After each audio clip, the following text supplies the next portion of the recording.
Whether your glass is half full or half empty, we have help. Anthony Robbins is a peak performance coach and motivational speaker who's helped millions of people get through their own personal tough times. Tony, it's good to have you here. Good morning. Thank you, Matt. Let me talk about fear right off the bat. Fear of not being able to make ends meet, provide for your family, fear you're going to lose your job or your home or a combination of the two. How do you tell people to deal with the emotion of fear? I think people have to educate themselves as to what's really happening right now. We are going through a transition. It's a season, and every generation has faced some pretty tough seasons at some stage. Some do it at a very young age, some do it at an older age. And we talk about the Great Generation. If you were born in 1910, by the time you're 20 years old, you were in the Great Depression. When you were 30, you were in World War II.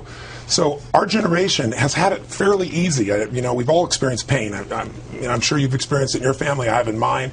But we haven't experienced it at a cultural level to the extreme that we're starting to experience So you're saying we haven't been adversity tested. We lived through a period where mortgages seemed too good to be true, so we bought bigger houses. That's right. Where gas seemed relatively cheap, so we bought more and bigger cars. Where the stock market was booming, so we invested. Now we're finally seeing adversity? We're seeing it at a much deeper level, and we're going to see more of it. I mean, we have $9.5 trillion worth of debt against the GDP that's, $13.5 trillion. So there are real challenges. They're not going to go away tomorrow. But here's what we have to be able to do. With every season, there are challenges, just like nature seasons, and there are opportunities. And right now, while you're seeing, huge deflation that we're seeing right now in prices of real estate, we're seeing people losing their homes at 250,000 people a month. We're putting ourselves in a position, we see this tremendous volatility in the stock market. But at the same time right now, commodities, oil, gold, foodstuffs are exploding. They're in a bull market. Right now, if you try to use the U.S. dollar over in Europe, you get to see, it's dropped by 40%. But if you took that same money and you're investing in Vietnam, even if you're just a little investor just getting going, your money goes a long way and you're in an economy that is growing at a different rate. I like your concept of looking for the bright side, the opportunity, as you put it. But if the guy's calling you at night as you're sitting down to have dinner and he's trying to collect on the bills and you're worried about losing your benefits at work, it's tough to look outside your immediate misery and see opportunity. So how do you coach people to do that? How do they get over that hump? You have to train yourself emotionally and mentally. It's like anything else. People have a habit. When 911 happened, I was together with about 2,500 people from 45 countries. It hit. We got the phone call at 3 in the morning. We're actually in Hawaii. And I had about 110 different people from the financial district here. Many people live there. So 65 people plus had lost their entire business, all their friends, all their family. What happened that day is you saw people's emotional fitness. People that are angry got angry. They always get angry. People that were fearful got even more fearful. It was the end times. There were individuals there that were caretakers, and they were out there finding it. So it's a habit to find your emotions. So what I'd say to people is you have to discover what your emotional pattern is, and then you condition the emotion you do need. In those situations, what you need more than anything else is creativity, determination. You have to have some emotions that'll get you over it, because the force that shapes the marketplace up and down is the force that shapes your life. It's emotion. Two quick things. Phil Gramm, former senator, got in some trouble last week when he said we've become a nation of whiners when dealing with this economy. Is there some truth to it, in your opinion? Well, I think we're emotionally unfit as much as we could be. I mean, there's no question that many people, I've had a doctor come to me and say, you have a tumor in your brain. I want to operate. So is Lance Armstrong. The question is, when those things happen, what do you focus on? What does it mean? What do you do? Do you focus on, why this happened to me? Or what does it mean? Is it over? Or are you just beginning? Is this a gift? In Lance's case, he found a way to take enough action.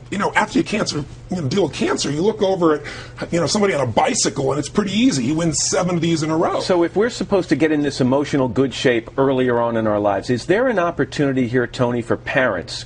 Families are going through a hard time. Parents of kids, and I'm talking about 10, 12, 14-year-old, not 3, 4-year-olds, to be honest and open with their kids and talk to them openly about what the family's facing and what people in this country are facing, so that they don't go on thinking money grows on trees? Well, I think here's what's really great. We're going to become emotionally fit because we have to. Necessity is there. But the thing that will give people hope is not positive thinking, it's role models. Sir John Templeton is one of my heroes. I interviewed him not long ago, and he just passed away, as you probably know, about a week ago. And here's a man who started with nothing. In 1939, Hitler is invading, and he went out at that time and said, maximum pessimism is when you can do the best. This is when you can grow. He went out and he took stocks here in the U.S. that were on the floor and got them for $1 each, borrowed $10,000, and built the basis of a multi-billion-dollar empire. Today, even though he's passed, he has this a foundation that's about $1.5 billion endowment. It gives away $70 million a year, and it's all because this man, when Japan after the war went to the that's where he went. When Brazil and when South America's inflation was going crazy, that's where he went. When no one went to China, that's where he went. If you go to where maximum pessimism is, you can shift it. But with your kids, they're going to have to change. They don't have a choice. And that's what's going to make us stronger. Necessity is going to make it happen. We can step up, though, by modeling. And one last thing. Quickly, finding a way to get outside yourself. When things are the worst for you, there's always somebody doing worse. 2/3 or almost a little more than half this planet lives on $2 a day. We're stronger than we think we are, and we can train ourselves to be able to take advantage of the tough times. Tough for us, but there, for the grace of God, there's someone else in a worse situation. And if you help them, it changes you too. Tony Robbins. Tony, thanks. Good to have you here. Listen up. Wages are being cut. Jobs are being lost. These days, it seems that cash is hard to come by. But think about this. By the end of this video, how many millionaires will there be in the world? 10 million. Of that 10 million, how many are in the U.S.? 2.9 million. The #1 ranking on the planet. These numbers are expected to grow in the coming years. How would you like to join those numbers? Are you listening? What's the one thing that people need and crave when they wake up? Coffee. Let's take a walk. How many places can you get a cup of coffee? Besides running across a dozen Starbucks, Dunkin' Donuts, Burger King, Subway, and even gas stations are all serving coffee. Wonder why? It's recession-proof. Look at McDonald's. They're known for over 1 billion burgers served, but compare that to over 500 billion cups of coffee served every year. The McCafe makes a lot of sense now, doesn't it? McDonald's profits topped $1 billion serving coffee. What does financial security mean for you, your loved ones? How about to live the life you want, the life you deserve? You can. It's all within your reach. By the end of this video, you'll know how. Now do we have your attention? To be successful, some people think that you need these things: an education, experience, startup money. Well, you don't. You only need to do one thing: make a decision. Anybody, anywhere. But it can't just be any time. It has to be now. This opportunity is rare. It's the next big thing. It's something revolutionary. Remember these? 1975, a time before personal computers. What happened? Microsoft happened. Now there's a personal computer in every home. Some even have several. 1998, a company found a way to improve the internet. It simply made information freely available, nearly instantly, to anyone with an internet connection. That company is Google, the world's largest online index. 2001, a time of CD players and walkers. People were looking for an easier way to carry around their music. The answer? The iPod, an invention that spawned a new era in technology. Today, remember those 500 billion cups of coffee? What if you took the second most consumed beverage in the world, the second most traded commodity in the world, and the #1 comfort food, and made it better? What if I could serve you a cup of coffee with over 150 antioxidants, 200 phytonutrients, no known side effect, with over 700 studies finding these benefits? And it still tastes like your favorite cup of coffee. How is coffee revolutionary? It isn't. It's evolutionary. Have you noticed what's going on around you? People want to feel better. People are connecting worldwide. People crave energy.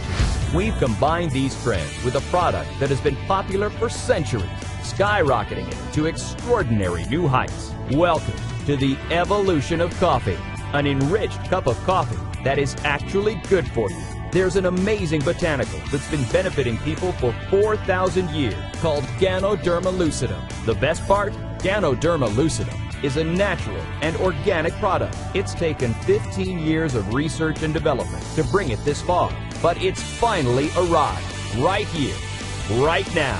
Who says money doesn't grow on trees? Look at the cold hard fact. Gano Excel introduced Ganoderma lucidum to the world. We have the world's largest 100% organic plantation. We've been successful in over 65 countries. There are 5 million satisfied customers worldwide.